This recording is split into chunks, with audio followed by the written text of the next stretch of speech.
What's going on YouTube? This is Bangalore Productions, and in today's video, we're going to be going over my kit setup for going out to the range, training, whatever it may be. If it's planned ahead, if it's spur of the moment, this is what lives in my two bags that go with me to the range. So I'll show you everything except for the ammo cans. Those are in my storage room. But yeah, it's just I have a box for 5.56 and a box for 9mm. So without further ado, let's get into it. So this kit was designed to be able to function in many different capacities, worn in conjunction with each other, worn completely separately. It's just the bare minimum that I bring with me to the range, whether that be for short base shooting, for precision shooting, pistol work, whatever it may be. This all goes with me in my vehicle to the range. I already have it set up with all my targets out there. I have steel targets, so they're just stay up year round. And if I bring paper targets, I bring my stapler and that kind of stuff, but that just stays in my car and my little range kit that I keep in my car. So without further ado, let's get into it. So starting with the main, piece of kit behind this is the backpack. This is just the LBT, their 18-liter bag, just in Desert Tiger Stripe. I got it as a gift for Christmas and I love it. It's a great bag, holds what I need to. And now let's get into what I carry inside of the bag. So the very first thing that goes in here is just outdoor research rain jacket. It has the ventilation on the armpits and stuff because, hot and humid. But if it rains, you don't want to get soaking wet, especially if it has a wind chill or whatever may happen. So I just keep that in the bottom of the bag. Just kind of keeps everything closer to the top as well. But I always have that rain layer in there to be able to use it. Next is water. I went out and trained today, so need to dump this out and clean it, fill it back up. But just keep a liter of water inside the pack. Just obvious reasons to drink it while I'm shooting. I prefer not to put it on the outside because this kind of stretchy material, sometimes the bottles will kind of shoot out. And I feel like it's easier just to leave the bag open near my car or wherever I'm shooting on the line, and I can just reach inside, grab it, take a sip, put it back in there. The next thing that goes in the pack is my precision kit, which is just in a knockoff, just a pouch. And inside of here, I keep my range card with all my ranging information on it, calculator, notepad and pencil,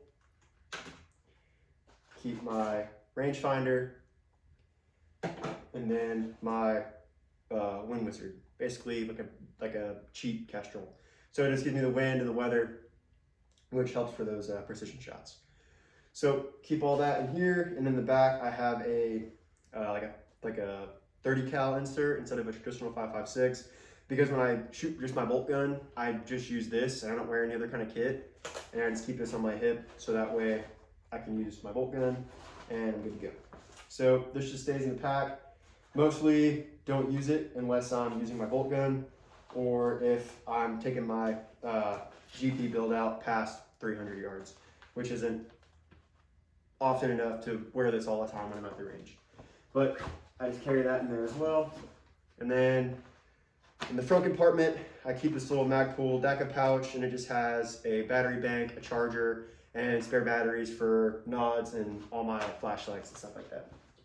And that just goes in the very frontmost pouch by itself, and it just stays there.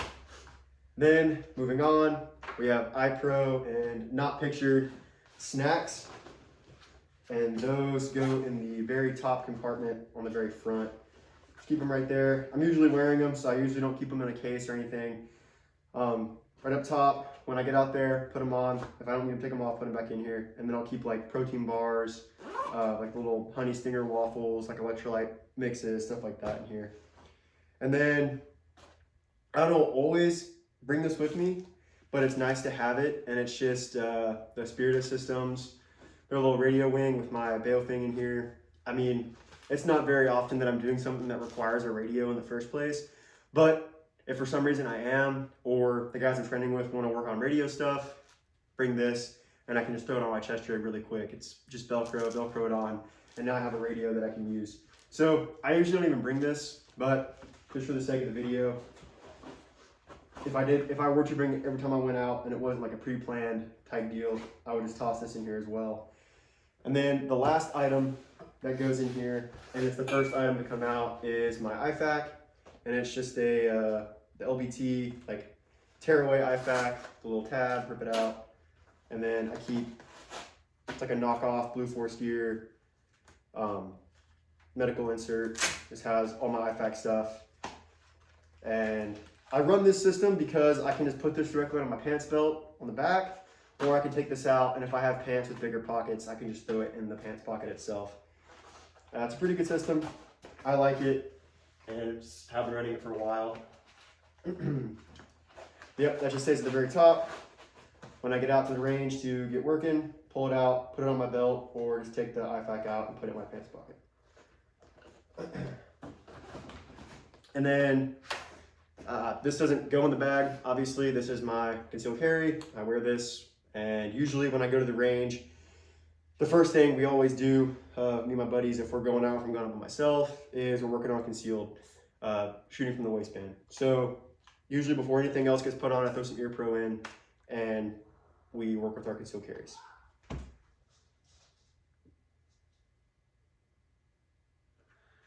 And then moving on to the next piece of kits will be the chest rig setup, the helmet, and then I'll get into my rifles and how I carry those. So with the chest rig, you might be familiar with this. I've changed a couple things, and I like this setup. I've been using it for probably since past 2-3 weeks now in this configuration, and I like this so much more than with the CCS pouch. It is so much more comfortable and easier to get in the prem. So it's just a Spirited Systems Mark 6 with their fat straps. Wiseman Company, like their HX harness back strap, like has the stretchy, super comfortable, super adjustable because it's the side tabs to adjust it. So if I'm wearing like the raincoat or any extra layers in the wintertime or whatever, I can loosen it up. If I'm wearing just a t-shirt like I am now, I can tighten it down. Then directly behind the placard on the Velcro, I just have my knife, just right there, just in case I need a fixed blade for whatever reason. There's reasons, so I have it. And then from the front, I just have a triple placard or triple insert, and I just carry 3 30 round P-mags loaded up in there. And on my rightmost magazine, I have a spud flap or a pangolin flap, mainly just to keep like 100% certain that I will have this magazine. I mean, I've never had any issues with these mags falling out. I mean, to be honest, it's kind of just for the drip, for being real with ourselves. Because I mean, obviously these inserts are solid. I've never had an issue. I've been using Spirited placards, chest rigs, whatever, for probably at least almost 4 years now. When I was active duties, when I started using them, I started with the Mark 5, and I never had any issues with it. So pretty much this is mainly for looks, and then just that added security that no matter what I'm doing, I will retain this last magazine. I can also take that out, put my radio there if I didn't need to carry 3 magazines, and I can cover up my radio and make sure that I won't lose it. Then in the front, just have identification, just a IR flag patch, and then moving on into the little dangler pouch, the sack pouch. On the inside, I just keep my headlamp ready to go. It's right there. Usually if I'm going out, if I know it's gonna get dark while I'm out, I'll just go ahead and necklace it. But if it's during the day, usually I'll just take it out and put it in the assault pack and look at it for the day.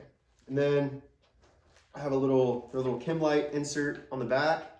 And in here I just keep an extra flashlight, a little pen light, and then my Sharpie. So Sharpies for marking targets, obviously, and stuff like that. And then the last thing I keep in the main compartment is ear pro, just dummy corded to the little like tie down points inside the sack pouch. Keep an extra pair of ear pro in there, just in case, you know, helmet, like the walkers fail, whatever. I have a tertiary method or a secondary method of ear pro. And then in the very front compartment on the spud, very simple, or spud, excuse me, sack pouch, just a Gerber multi-tool. I've had this one for like 5 years and it works exactly like I need it to. Just keep that in the front. And then I'm possibly gonna get the little like glow beads, like the glow in the dark, to put on the end of your zippers, or maybe not glow in the dark ones, but just like thicker beads so I know which zipper I'm grabbing. I kind of have it marked on the front with the blue zipper, so I know that that one is separate from the top zippers. Just if I look down immediately, I can see the blue, pull it, and I have access to my multi-tool to fix for not immediate action drills, like malfunctions, stuff like that. And at the very bottom, shock cord on, I have tourniquet. And then on the side, little Spiritus, like the retention kit they sell. I just keep a chem light right here just to actually use the retention kit. But in the past, I have carried an extra tourniquet right here. So it really just depends on what I'm doing. But lately, most of the time I've been shooting my rifle has been at night, getting a lot of work with my night vision. So with that being said, also on the back of the H-strap, I have just a little glint square just to make sure that I'm seen. And then I'll either carry it in the sack pouch or in my pockets or wear them. Pig, the Deltas I believe they are, and they're just an M81. Nice gloves. It's probably my third pair of Pig gloves. Both my other ones were Coyote. I used them while I was in. And yeah, I like these gloves. They're comfortable, they work well. So then, helmet setup. Let's get into it. So this is just a like Amazon special bump helmet. I actually, when I first bought it, I wanted to test it and make sure that it would like protect me. So I grabbed it, and obviously you don't have all the expensive stuff on it, but just threw it on the ground a bunch of times, just bottom first, no cracks, nothing wrong with it. I mean, it's a bump helmet, so I expected it to be like a bike helmet, and if I take a bump or a spill, my head will be protected. Obviously, it's not rated for any kind of fragmentation or ammunition, so like if you get shot, you're gonna die, but that's not what this helmet's for. This is mainly just a way to carry ear pro and my night vision, and a way to be seen shooting at night. So bump helmet, Amazon special night vision mount, because the one that this helmet comes with is plastic and it broke, so I got a metal one. And then I had a another, like, I guess like fake Wilcox. I don't know what this is supposed to be a fake of, but I had another one of these that broke. So then I just went ahead and bought like the most expensive one you could buy on Amazon. And I think together, 130 bucks for like the mount and the base plate, 130 bucks. So not bad. It's held up exactly like I need to, and it does everything I need it to do. Then the PVS 14 is mounted to the little dovetail J-arm, so it turns over so I can see at night for the night vision, and then I don't need it. Flick it back over, and it's good. Twist it up, out of the way. And on the sides, I just have Peltor branded the arc mounts, and then on that I have Walker razors. If you've followed the channel for a while, I used to have Peltors, but those were not mine. Those were the Marine Corps, so I had to return those when I was done. So I just found a way to jerry-rig Walkers on here. It works. It's a little iffy. Like there's a little bit of give, like with them sliding, but after a while of them being on the helmet, they've kind of set in, and I have no like worries that they're gonna fall off or anything. And then on the rear, I have just like an Amazon special little, I've had this pouch for probably longer than anything I've had over here. This is what I used to carry my PVS 31 battery pack when I was still active, and I just put this on this helmet because it works. I might carry like spare batteries or something back here, but not usually. And then I just have this little IR marker, and then retention for the PVS 14. And yeah, that's pretty much it for the helmet. Very simple. It's not for ballistic stuff. It wasn't supposed to be. It's just to be able to carry my night vision and not have to wear like a skull harness or whatever they're called. But now, moving on to the rifles and transport for the rifles. So I transport both my rifles in this guitar case that I've had for a couple years. It's a soft case, it's padded, so I'm not worried about them getting damaged or anything. And it's very nice, very inconspicuous way. You know, if my car is already loaded up with all my other stuff, so obviously anybody see me walk out to my car.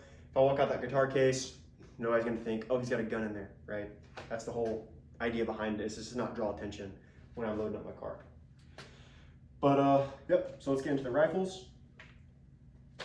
So this is my newest build that I built, just with spare parts, stuff that I had lying around, and bought some new parts for it. But is just a Bushmaster XM15, Bushmaster XM15 barrel, gas block, gas tube, but the gas block had a Dremel to it to get it to where it would fit inside of this, I don't know what brand this is, I got this at a gun store.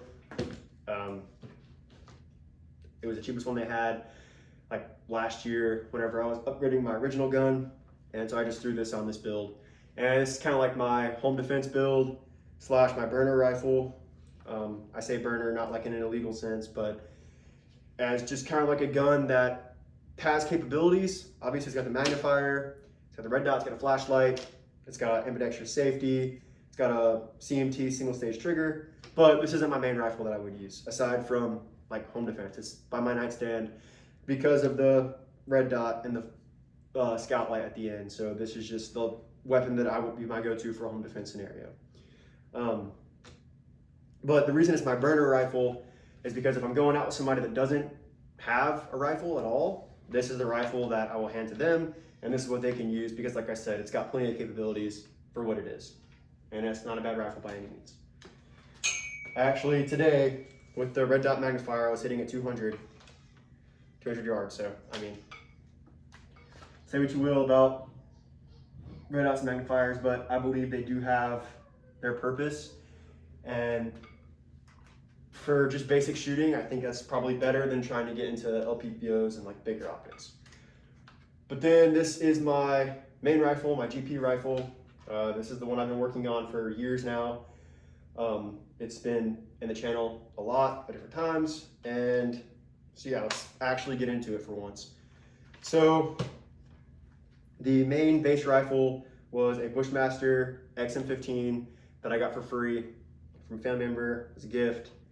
And pretty much ever since then, I've been constantly trying to improve it and make it the best that I can. So starting off, the first thing that was done to it was the barrel that was on the other rifle with the gas block and all that. That was on this one. That was this rifle's original barrel, gas block, gas tube, and that handguard was one that I got put on here. And then I bought a BCM MCMR handguard, put that on here, and then I bought a BCM barrel, gas block, and gas tube. That's all on here now with the BCM handguard, and it's amazing. BCM is a great company, obviously, so it's a good rifle, works great. And then the buffer tube replacement, because most Bushmaster XM15s come with commercial spec tubes, buffer tube kits, so you can't really put mil spec stocks on here. So I went ahead and changed that up to the Aero Precision kit, and then that way I could put a Magpul stock on here. Then pistol grip, Difrico, same as the foregrip. Trigger, CMT, it's a 2-stage trigger because this is more of like a GP, more of like a precision minded rifle. And then same ambidextrous safety, Magpul bad lever. And then recently I added the HRF Concepts extended mag flare, like magwell. Mainly I'd seen a little bit about it and guys saying that like while shooting at night, it helps with reloading under nods. So I wanted to try it out. And then plus if you play Battlefield 6, it's like for every AR style rifle in the game, you could have one of these. And I just thought it was cool. I mean, it's not that expensive. I was like, I'll just grab one, put it on there. And I mean, it actually has helped a lot. I mean, you really can't miss your magwell now. It's gonna go in there. So, great piece of kit. And then the newest update to the rifle is the muzzle device. This is the Silencer Co., I believe. They're a 3-prong flash hider. And then I have the Streamlight, the ProTac, I believe it is. I mainly got this because the Scout Light, the cable for it to make it where it's just like you press like the tape switch was like 160 bucks. And I was like, well, I could just buy a whole new flashlight for that same price with the tape switch and then put that light onto the rifle. So I just went ahead and did that. And then I still have the Holosun IR laser on the top. And LPVO, it's the Tacticon Apex Falcon, cheap Amazon optic. And I wouldn't say cheap, it was almost $300, but I mean, that is still relatively like budget friendly. But say what you will, but I've had this optic for a year now, and it's been through heavy, expensive use. One of the first things I did was change out the cantilever mount to the SIG MSR cantilever mount. But say what you will, it's held at 0 I mean, it's got great glass clarity, and it's honestly, I mean, I wouldn't say comparable to high-end brands because it's not, but if you're on a budget like me and you're just trying to get gear so you can go out and train, have fun with the boys, it's a great optic. I mean, I've had absolutely zero issues with it. For over a year, I've been using it now. Probably over almost maybe over 1,000 rounds have been shot through this, like with this optic in different configurations. But with this optic, I've seen over 1,000 rounds, and it still holds at 0 out to 500 yards. So it's good. Top dot is the primary arms, a little RMSC. Just have that on there. I went ahead and bought one of these just in case I ever decide to get my pistol optics cut. And I went ahead and just threw it on here so I could actually use it for a little bit. I don't use it as a replacement for my 1x magnification. It is solely for night vision. If I'm doing passive aiming instead of active, I can just look right through there on my night vision and put it on my lowest brightness setting, and it's good to go. So yeah, that is my main rifle. Oh, Radiant Raptor charging handle. Just got that ambidextrous charging handle. And then the Vortex cap, it just has my dope sticker with like all my dope for my rifle. But yeah, that is both my rifle builds. The burner build is gonna get painted eventually. Just need to set aside some time to do that. I've been extremely busy lately. But yeah, guys, so that's pretty much my go-to kit setup for going out to the range, training, whatever it may be, competitions, classes, courses, whatever. If I'm gonna do it, this is the stuff I'm gonna bring, aside from like all my actual other clothing, ammo, stuff like that. That's just gonna go into a deployer bag, and all get set in the car, and I'm off. But anyway, guys, as you can see, it doesn't really take much. I mean, aside from the night vision and having a second rifle build, that's not gonna really cost you a ton of money, the setup that I have. So I would say this is more of a budget-minded setup. And I mean, yeah, like they say, buy once, cry once, right? Like, buy good gear one time, it'll last you 10 years, hopefully. So you guys, I want to thank you for watching the video, and if you have any questions, comments, concerns, pointers, maybe anything that you do similar, differently, whatever it may be, just drop it in the comments. And I want to thank you guys for watching. Bang Productions, signing off.